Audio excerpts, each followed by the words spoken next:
तो चलिए गाइस आज हम लोग फिर से देखते हैं रेशियो एनालिसिस। तो वीडियो को स्टार्ट करने से पहले अगर वीडियो पसंद आए तो लाइक शेयर एंड सब्सक्राइब जरूर करें। तो चलिए देखते हैं आज का वीडियो। तो रेशियो एनालिसिस क्या होता है? रेशियो एनालिसिस हम लोग क्या करते हैं, हम लोग निकालते हैं इसलिए ताकि हम लोग कंपनी का जो फाइनेंशियल पोजीशन है उसको हम लोग अच्छे से स्टडी कर सकें। राइट।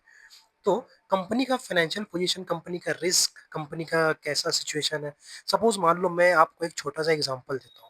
देखिए जैसे कि मान लीजिए आपका सेल्स करेंट ईयर में, ठीक है, सेल्स आपका है 1 लाख, ठीक है, और सेल्स आपका ये करेंट ईयर हो गया।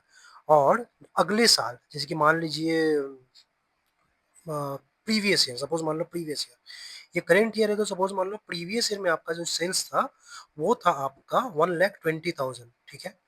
तो अब 1,20,000 से ये क्या है, बढ़ा है कि कमा है? तो ये जो है ये आपका कम गया है, ठीक है। तो अगर ये कम गया है तो इसके पीछे का रीजन क्या है, व्हाट आर द रीजन?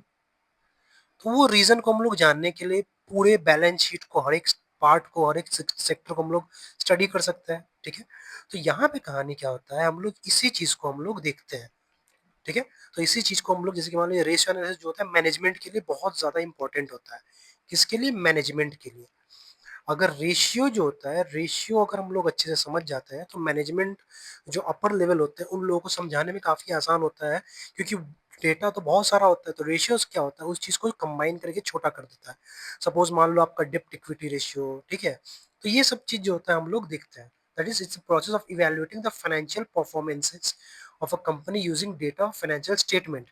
तो फाइनेंशियल स्टेटमेंट क्या होता है? It consist of three things, that is balance sheet, profit and loss और cash flow statement. Okay. But cash flow statement जो होता है ये हम लोग यहाँ पे नहीं देखेंगे, हम लोग यही दो ठो देखेंगे। तो it helps stakeholder. Stakeholder कौन होता है? स्टेक होल्डर जो कंपनी से जुड़े हुए होते हैं, जैसे कि internal stakeholder, external stakeholder होता है। तो जैसे कि मैं आपको एग्जांपल देता हूँ, सप्लायर हो गया, ठीक है,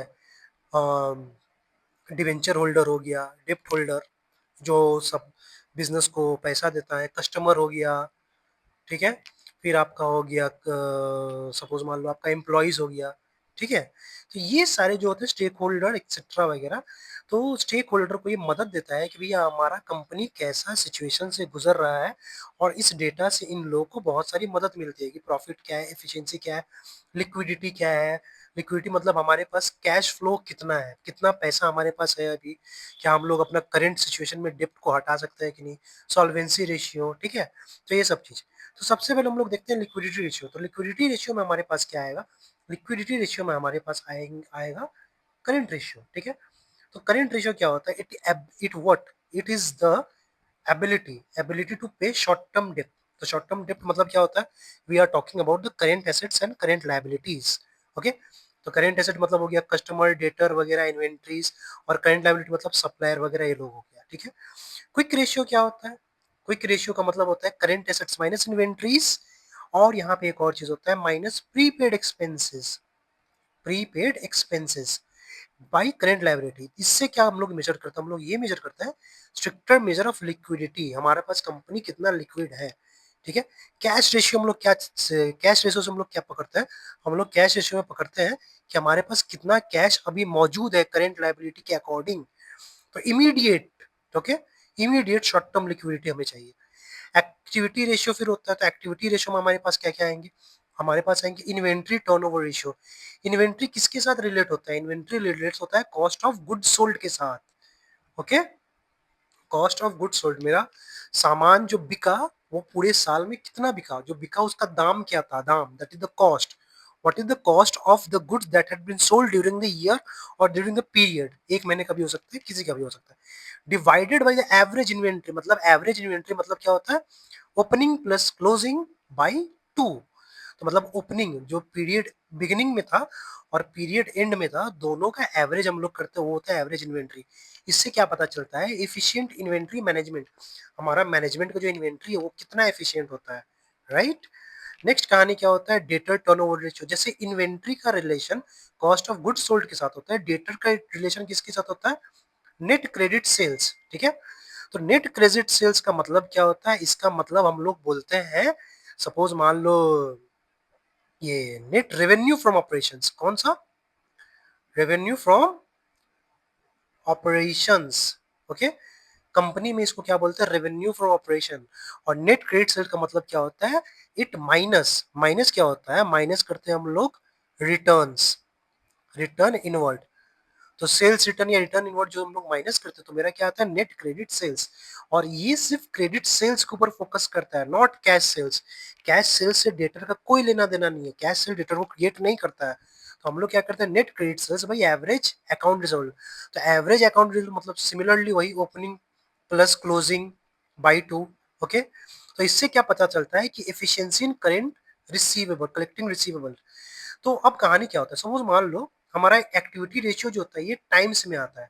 तो इन्वेंट्री टर्नओवर रेशियो सपोज मान लो हमारा 6 टाइम्स आया, ठीक है, 12 मंथ का टाइम है और 6 टाइम्स आया। इसका मतलब क्या होता है, हम लोग जब सामान बेचते हैं तो क्या होता है, 6 टाइम मतलब हर, अगर मान लो हम लोग 6 टाइम करते हैं तो हर 2-2 महीना में मेरा सामान बिक जाता है inventory.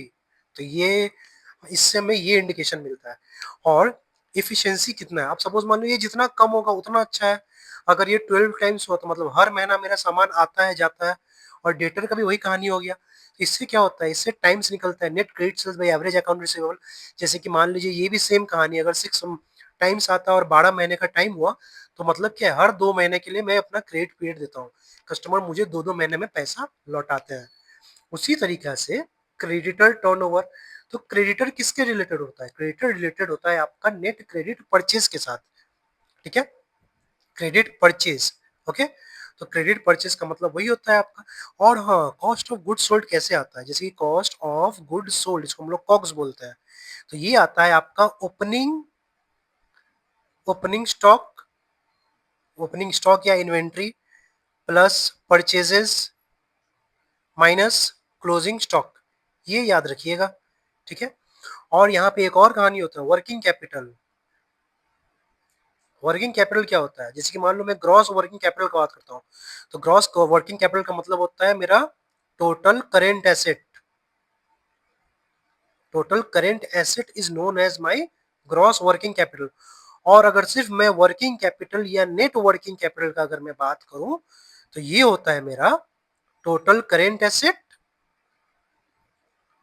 Minus current, total current liabilities, right. तो सिमिलरली क्रेडिटर टर्नओवर रेशियो जैसे मैंने बताया, ये कलेक्शन के लिए होता है, तो ये पेमेंट के लिए, सप्लायर को क्या मैं टाइमली पेमेंट कर पा रहा हूँ कि नहीं। अगला कहानी क्या होता है, एसेट टर्नओवर रेशियो।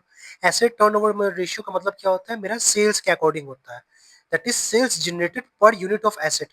एसेट को टोटल एसेट, बैलेंस शीट में जो टोटल एसेट और लायबिलिटी होता है ना, वही टोटल एसेट। टोटल एसेट या टोटल लायबिलिटी, बात एक ही हुआ, टोटल लायबिलिटीज, ठीक है। तो total asset that is average total asset का मतलब हो गया आपका opening plus closing by to, ठीक है। इससे हमको ये पता चलता है कि मेरा सेल्स जनरेट कितना हो रहा है पर यूनिट ऑफ एसेट के अनुसार। अब क्या होता है वर्किंग कैपिटल टर्नओवर रेशियो, तो net sales by working capital. Net sales मतलब रेवेन्यू फ्रॉम ऑपरेशंस, और नेट का मतलब वही जैसे मैंने बताया। प्रॉफिटेबिलिटी रेशियो क्या होता है, ये होता है हमारा सपोज मान लो ग्रॉस प्रॉफिट। तो ग्रॉस प्रॉफिट क्या होता है, ग्रॉस प्रॉफिट ये होता है gross profit by net sales. तो ग्रॉस प्रॉफिट से हमको ये पता चलता है कि मेरा प्रॉफिट, मैं कितना का सामान खरीद के बेच रहा हूँ, ठीक है। ग्रॉस प्रॉफिट आपको क्या बताता है कि कितना का सामान आप खरीद के आप बेच रहे हैं। तो ये क्या होता है, sales minus cost of good sold. Okay, जैसे कि मैंने कॉस्ट ऑफ गुड सोल्ड यहाँ पे बताया, ओपनिंग स्टॉक प्लस परचेजेस।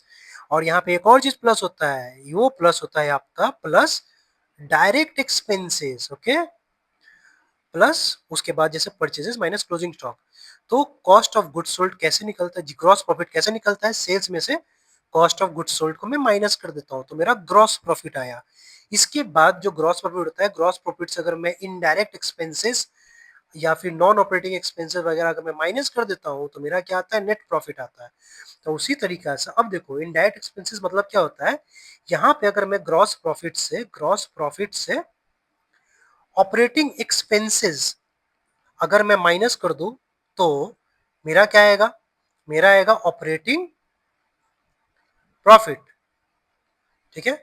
तो ऑपरेटिंग प्रॉफिट मेरा ये आता है। तो ऑपरेटिंग प्रॉफिट मार्जिन रेशियो कैसे होता है, ये निकलता है operating profit by net sales into 100, सब नेट सेल्स के ऊपर होता है। और नेट प्रॉफिट, ये जो ऑपरेटिंग प्रॉफिट आया मेरा, ऑपरेटिंग प्रॉफिट जो आया, इसमें से मैं एक्सपेंसेस, इंटरेस्ट एक्सपेंसेस और non operating expenses, okay, non operating expenses अगर मैं माइनस कर दूं तो मेरा क्या आएगा, नेट प्रॉफिट आएगा। ओके, तो ये नेट प्रॉफिट कैसे निकलता है, net profit ratio, net profit by sales into 100। Okay, next कहानी क्या होता है, रिटर्न ऑन एसेट। तो net profit by total asset, वही एवरेज, मतलब ओपनिंग प्लस क्लोजिंग बाई 2। ठीक है, तो return on asset employed. Return on equity, equity का मतलब क्या होता है, एवरेज इक्विटी, इक्विटी जो शेयर होल्डर होता है ना, इक्विटी शेयर्स। तो नेट प्रॉफिट बाई क्या करते हैं हम लोग, एवरेज इक्विटी। तो एवरेज इक्विटी का मतलब ओपनिंग प्लस क्लोजिंग बाई 2। तो इससे क्या होता है, return to shareholder. Return on capital employed, capital employed का मतलब क्या होता है, ये बहुत अच्छी बात है। कैपिटल मतलब मैंने कितना कैपिटल लगाया, that is the long term. मतलब क्या होता है, that is share holder fund, share holders fund, जिसके अंदर क्या होता है, इक्विटी प्लस रिजर्व आता है, plus non current liability, non current liabilities. ठीक है, इसके अंदर क्या आता है मेरा, इसके अंदर आता है मेरा लॉन्ग टर्म बोरोइंग। ठीक है, लॉन्ग टर्म बोरोइंग। ठीक है, फिर आपका लॉन्ग टर्म प्रोविजन। मतलब इन शॉर्ट अगर देखा जाए तो ये होता है मेरा लॉन्ग टर्म डेप्ट, जो लंबे समय के लिए मैंने किसी से लोन लेके रखा है या उधार लेके रखा है, तो ये हो गया लॉन्ग टर्म डेप्ट। तो क्या होता है, shareholder fund plus long term डेप्ट इज माई कैपिटल एम्प्लॉयड, मैंने इतना कैपिटल बिजनेस में अभी लगाया है। ठीक है, जो मेरा बिजनेस को रन करवा रहा है।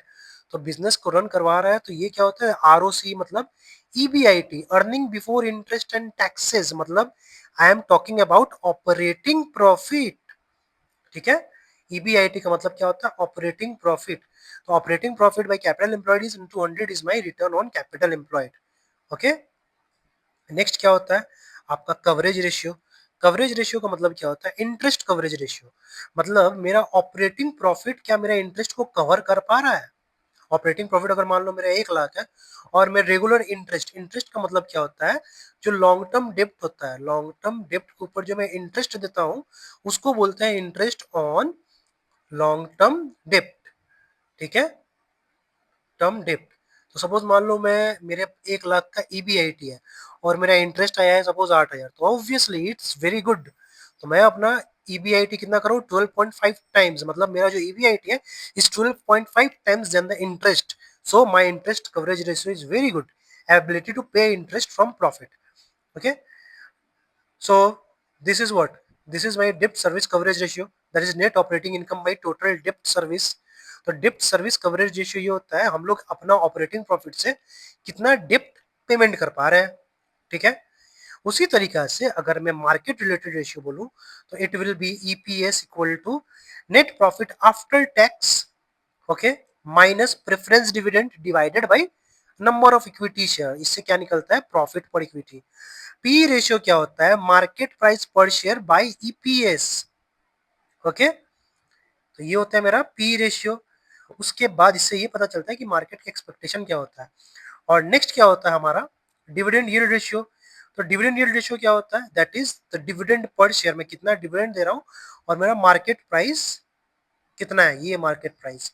तो इससे ये पता चलता है ये। और रिटर्न ऑन कैपिटल एम्प्लॉयड, जैसे मैंने बताया, EBIT by capital employed. So this is the main notes or main concept of ratio analysis. So we will do the sums later on. Thank you so much.